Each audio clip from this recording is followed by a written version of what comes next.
Niccolò Maquiavelo es frecuentemente visto como una figura villanesca en la historia, y no sin razón. Desafió los valores morales convencionales, rechazó los principios cristianos y cuestionó la bondad en su esencia. En lugar de virtudes tradicionales, Maquiavelo creó un sistema estructurado, donde la crueldad y el engaño eran herramientas legítimas para la conquista y el mantenimiento del poder. Su pensamiento presenta una red compleja de contradicciones, con verdades profundas mezcladas con la justificación de actos despiadados y una determinación inquebrantable. No obstante, al examinar más de cerca su filosofía, más allá de su controvertida reputación, podemos encontrar reflexiones perturbadoras, pero relevantes, sobre el funcionamiento del mundo moderno y cómo navegar en él. Para comprender plenamente las ideas de Maquiavelo, es necesario observar su vida y el contexto histórico en el que se desarrolló. Nacido en 1469, en Florencia, Maquiavelo vivió en una época de gran inestabilidad política y agitación social. Su familia era de origen noble, pero su padre, Bernardo, aunque bien relacionado, era el miembro más pobre de esta línea. Abogado sin éxito y con frecuencia sin trabajo, Bernardo tenía poca influencia práctica a pesar de sus buenas conexiones. El escepticismo religioso de su padre, contrastado con la profunda devoción religiosa de su madre, que escribía himnos y poemas, moldeó de manera significativa la visión del mundo de Maquiavelo, proporcionándole una perspectiva crítica y pragmática desde temprana edad. En esa época, Florencia se presentaba como una república, con un gobierno teóricamente democrático.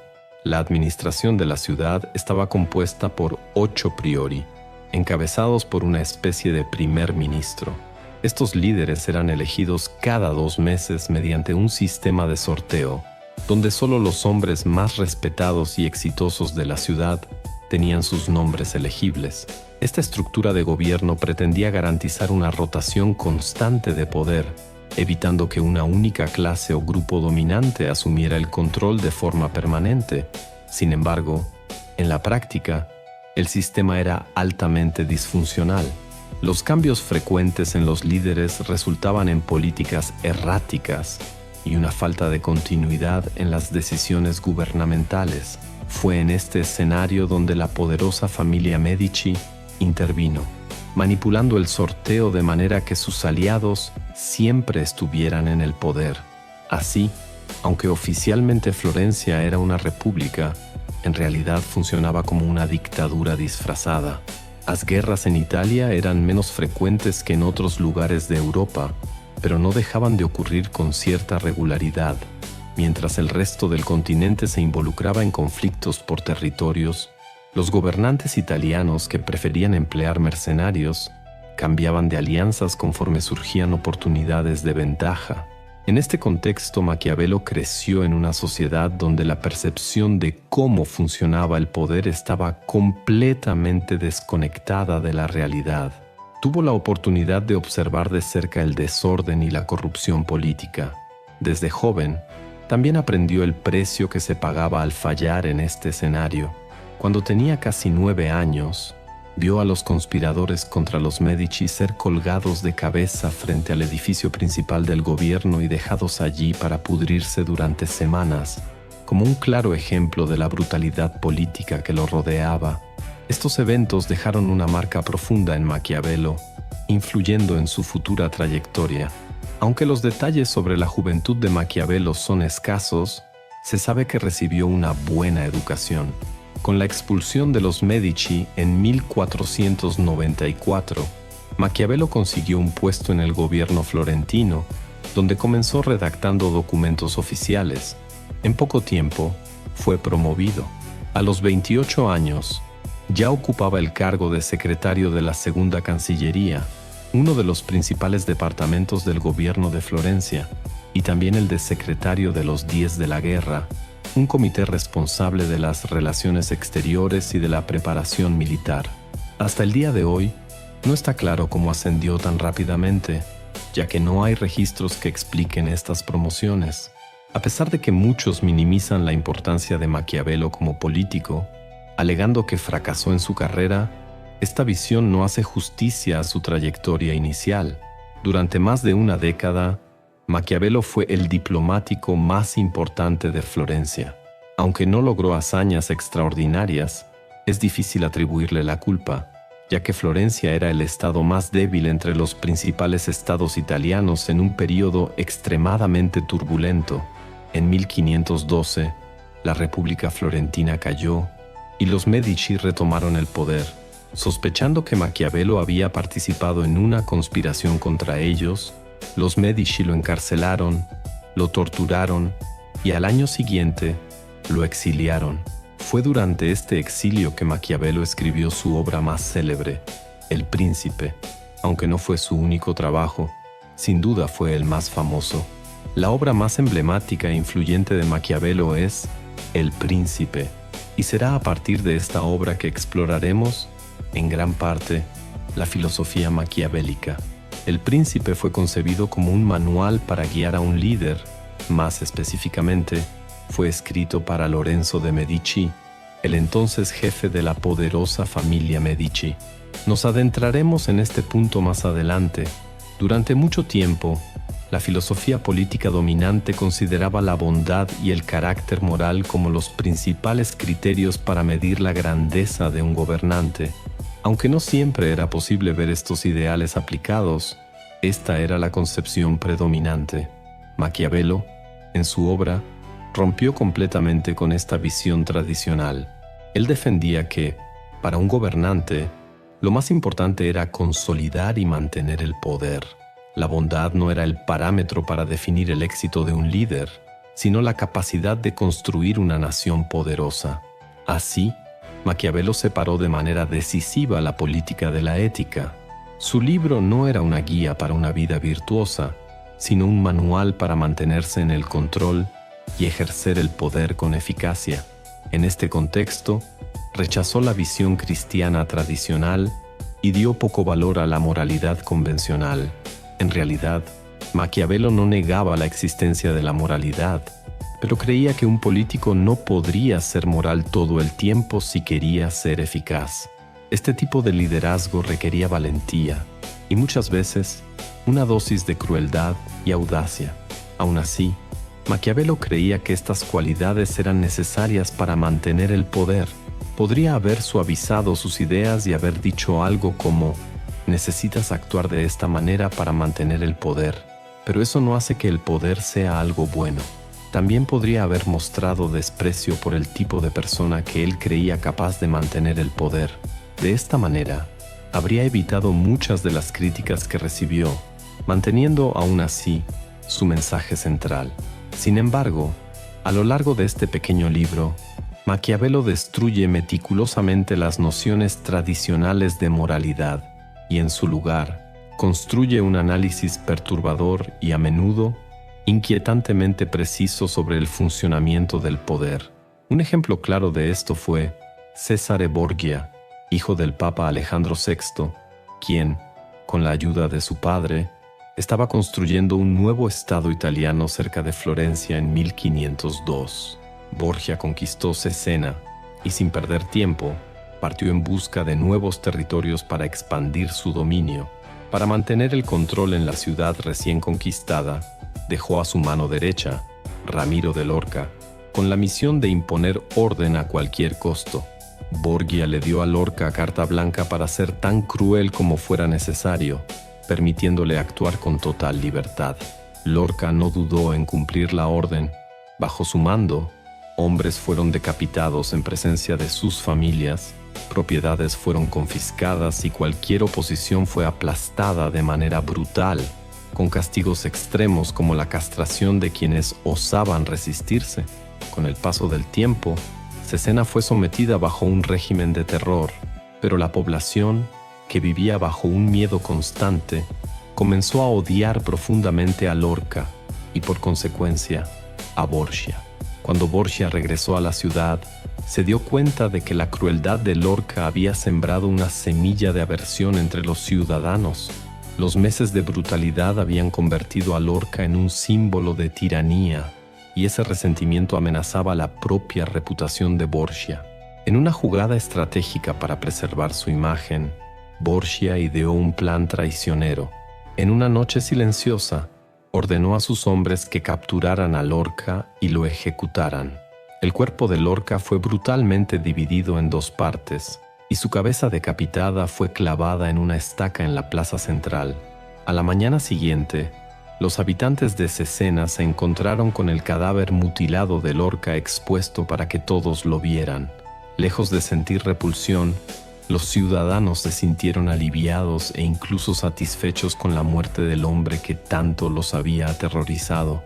Aprovechando el momento, Borgia se presentó ante la población y con una mentira calculada, declaró que Lorca había actuado por cuenta propia, abusando de su poder y cometiendo atrocidades sin su autorización. Borgia retrató a Lorca como un loco sádico que había traicionado la confianza de todos y justificó su ejecución como una medida necesaria para proteger la ciudad. Con astucia y frialdad, Borgia se posicionó como el salvador de la población, limpiando su propia imagen a costa de uno de sus más leales aliados. En su obra El Príncipe, Maquiavelo expresa una profunda admiración por Cesare Borgia, a quien considera el ejemplo perfecto del liderazgo. Aunque Maquiavelo reconoce el valor de la bondad, subraya que, para ser un líder eficaz, no es posible ser bueno todo el tiempo.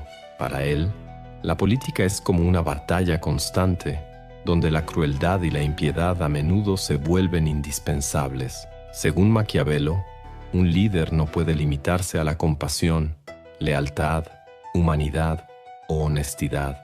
El ejercicio del poder con frecuencia exige lo contrario: ser cruel, desleal, inhumano y, en ocasiones, deshonesto.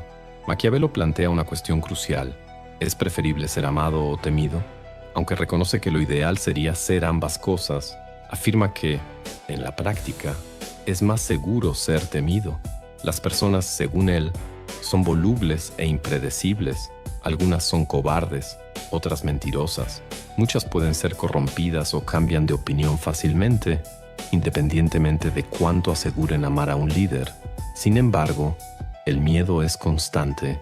La amenaza de castigo es una herramienta tangible que mantiene a las personas bajo control. El amor puede desaparecer, pero el miedo permanece.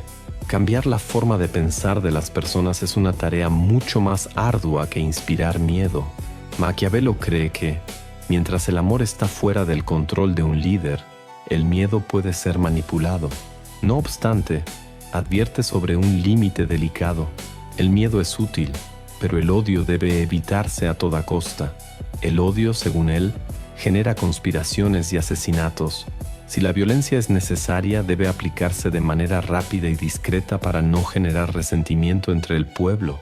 El liderazgo ideal, para Maquiavelo, consiste en ser amado siempre que sea posible, temido cuando sea necesario, pero nunca odiado. Nicolás Maquiavelo no dudaba en abandonar la honestidad cuando era necesario. Aunque reconocía que ser honesto es una virtud admirable, argumentaba que la honestidad a menudo no es práctica para quien desea mantener el poder. Para Maquiavelo, un líder astuto, que supera a sus adversarios con inteligencia y estrategia, es mucho más eficaz que aquel que insiste en ser siempre sincero. Mentir, romper promesas, engañar e incluso traicionar son tácticas aceptables en su visión. Las circunstancias cambian constantemente, y un líder debe ser lo suficientemente flexible para ajustar sus compromisos según las circunstancias. Aunque esto pueda no ser ético, es lo que Maquiavelo considera esencial para el mantenimiento del poder y el fortalecimiento de una nación. Maquiavelo también cuestiona la obligación de ser veraz con los demás, considerando que inevitablemente las personas te mentirán. Ser siempre honesto, según él, sería como ofrecer una ventaja a tus enemigos, negándote a usar un arma que ellos seguramente utilizarán. Este desprecio por la honestidad se refuerza aún más por su creencia de que un líder no necesita, en realidad, poseer virtudes, sino parecer virtuoso. Para ganarse la admiración del pueblo, Maquiavelo afirma que son necesarios 2 elementos: una imagen convincente y resultados concretos. La mayoría de las personas, dice él, solo conocen al líder por sus palabras y apariencias, y rara vez tienen acceso a lo que ocurre tras bastidores. Por ello, el juicio público se basará en la percepción que se tiene de él, y no en una comprensión profunda de sus acciones. Sus palabras deben parecer inspiradas por virtudes, pues es de esta manera como el público lo juzgará. Al mismo tiempo, sus hechos serán evaluados por los resultados obtenidos y no por los métodos utilizados. Y, como sugiere Maquiavelo, la honestidad no siempre es suficiente para garantizar esos resultados. La virtud, o cualquier otra cualidad moral, no es lo que define el juego del poder. Así nace el legado de Maquiavelo, o al menos la reputación que lo hizo tan célebre. Su visión no es intrínsecamente cruel, sino más bien abierta a la posibilidad de ser cruel cuando sea necesario, dispuesta a mentir, engañar y herir para alcanzar sus objetivos. La esencia de esta postura es lo que muchos llamarían cinismo, pero que Maquiavelo prefería considerar como realismo. En varios pasajes de sus obras, él afirma que las personas son, por naturaleza, egoístas, deshonestas y poco confiables. Por lo tanto, para sobrevivir en ese entorno, el líder debe ser igualmente astuto. No obstante, limitar a Maquiavelo a esta visión simplista sería ignorar las verdades más profundas e incómodas que él expuso. Maquiavelo también rechazaba notoriamente el cristianismo como una solución para los desafíos de la vida. En El Príncipe, escribe con desprecio: veo que muchas personas han creído y todavía creen que el mundo es gobernado por Dios y la fortuna, y que por más astutos que los hombres sean, nada pueden hacer para cambiar esto ni para protegerse. Con estas palabras, casi ridiculiza la idea de que el destino humano está en manos de Dios. De cierta manera, esta visión puede considerarse como inspiradora. Tú tienes control sobre tu propia vida, no una fuerza divina. Por lo tanto, haz algo con ese control. El enfoque de Maquiavelo es siempre práctico y directo, y sus reflexiones van más allá de la política, abarcando la propia vida, que él ve como una constante lucha entre virtud y fortuna. A lo largo de El Príncipe, recurre al concepto de virtud, que a primera vista podría parecer sinónimo de virtud. Sin embargo, esa sería una interpretación errónea. A Maquiavelo no le interesaba una simple distinción entre el bien y el mal, sino la búsqueda del éxito en lugar del fracaso y la necesidad de fortaleza en lugar de debilidad. El concepto de virtud, en el pensamiento de Maquiavelo, no tiene una traducción exacta, pero puede entenderse como una combinación de cualidades que permiten alcanzar sus objetivos. Puede incluir talentos como el coraje, la audacia, la inteligencia, la astucia o cualquier otra habilidad necesaria para garantizar el éxito.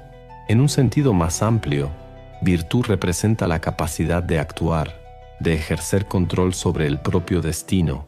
Con esta característica, según Maquiavelo, es posible alcanzar la verdadera grandeza. Esta fuerza, sin embargo, está en constante confrontación con la fortuna, que para Maquiavelo simboliza la suerte, el azar.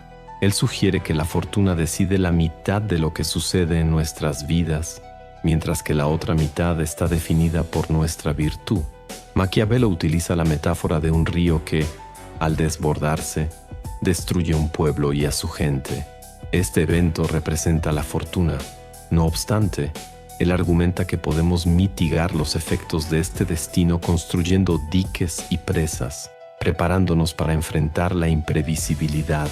En esencia, la fortuna solo ejerce control donde le permitimos hacerlo. Prepararse, muchas veces a través del miedo, es la clave para estar listos cuando la suerte cambie.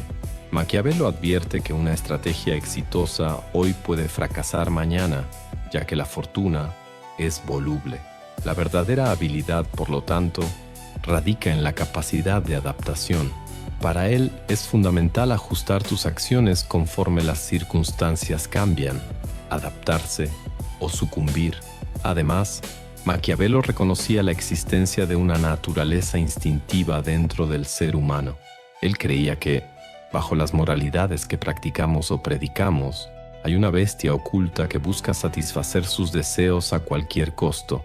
De cierta manera, estaba adelantado a su tiempo, pues el psicólogo Carl Jung más tarde concebiría una idea similar, llamándola sombra, mientras que Freud se referiría a este fenómeno como el subconsciente.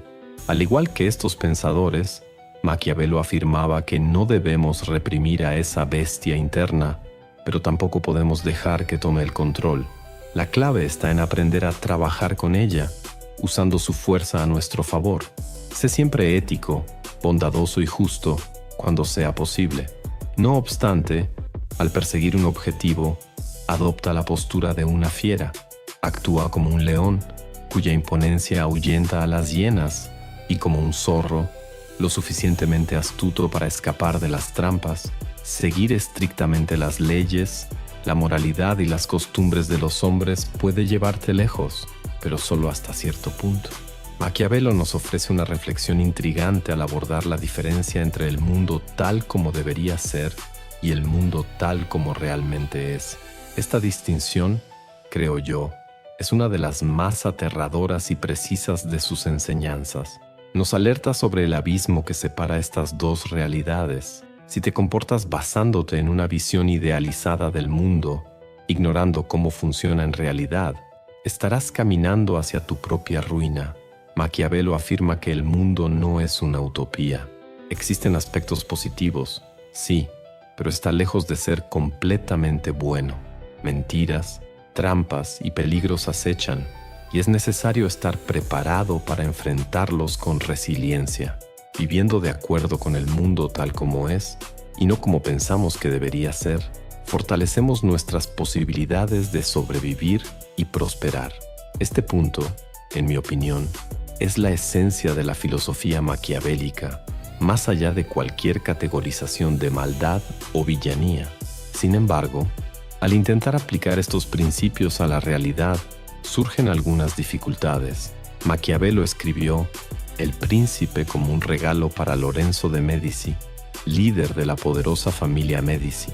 Fue un intento de recuperar el favor y la confianza de esta familia y, en última instancia, asegurar un empleo. Vale la pena recordar que Maquiavelo hizo esto después de haber sido encarcelado, torturado y exiliado por los propios Medici. Sin embargo, nunca consiguió el empleo. Lorenzo, según parece, ni siquiera leyó El Príncipe, y aun si lo hubiera hecho, es probable que Maquiavelo no habría obtenido el puesto deseado. Maquiavelo comprendió que sus ideas, aunque brillantes en el papel, quizás solo tuvieran valor para la literatura y no para la política. La obra de Maquiavelo, al defender conceptos como el engaño, la traición, la crueldad y el oportunismo, termina por autoboicotearse. ¿Quién, en su sano juicio, querría tener a un hombre con estas creencias en su círculo más íntimo? ¿Cómo confiar en alguien que defiende comportamientos tan antisociales y potencialmente destructivos? Sus principios, cuando son expuestos, se convierten en armas de aislamiento. Maquiavelo, al promover su ideología, parece haber sacrificado su propia aceptación. ¿Quién leería El Príncipe y desearía la compañía de Nicolás Maquiavelo? La respuesta, evidentemente, es casi nadie. Aunque se podría argumentar que sería más prudente tenerlo como aliado que como enemigo, su carrera política nunca alcanzó un nivel significativo de poder. No redactó constituciones revolucionarias, no lideró levantamientos ni gobernó ciudades o naciones. Por más que teorizara sobre el poder y la política, Maquiavelo nunca demostró gran habilidad para aplicar sus propias ideas de manera eficaz. De hecho, no hay indicios de que haya practicado algo genuinamente maquiavélico en su vida. Claro, es posible que haya actuado con tanta astucia y discreción que sus acciones pasaron desapercibidas para la historia. Sin embargo, los registros no lo favorecen mucho más allá de su papel como autor. Tras el fracaso de El Príncipe, se alejó de las grandes ambiciones políticas y se dedicó a una vida más enfocada en los placeres personales. Maquiavelo se involucró en diversas aventuras amorosas y encontró un éxito inmediato al escribir comedias teatrales de contenido romántico y satírico. Aún así, su verdadero deseo siempre fue regresar a la política. Eventualmente, Maquiavelo fue convocado por un miembro distante de la familia Médici para asesorar sobre un posible conflicto entre Francia y España. Su misión era supervisar las defensas de Florencia.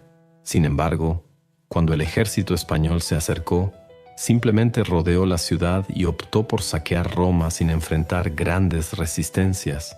La caída de los Médici ocurrió una vez más, y Maquiavelo, nuevamente, cayó en desgracia, quedando desempleado y sin influencia.